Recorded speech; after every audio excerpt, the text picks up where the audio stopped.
Hi every one. ഇന്ന് ഉണ്ടാക്കുന്നത് simple veg താലി. ഇവിടെ ഉണ്ടാക്കുന്നത് ആദ്യം ചെറുപയർ കൂട്ടാനാണ്, സിമ്പിൾ മെത്തേഡ്.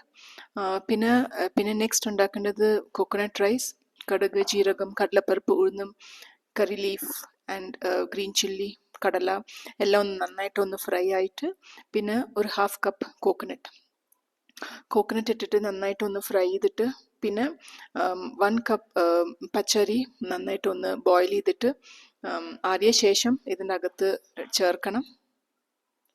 നന്നായിട്ട് ഇന്നിട്ടൊന്ന് മിക്സ്. പിന്നെ ഒരു half spoon pepper powder. The coconut rice is ready. പിന്നെ ഇവിടെ കോളിഫ്ലവർ ഫ്രൈ, മല്ലിപ്പൊടി, മഞ്ഞൾപ്പൊടി, മുളക് പൊടി ഒക്കെ ഇട്ട് നന്നായിട്ടൊന്ന് ഫ്രൈ ചെയ്തിട്ട്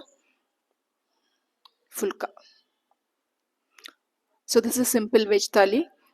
Please try this out. Hope you liked it. Thank you for watching.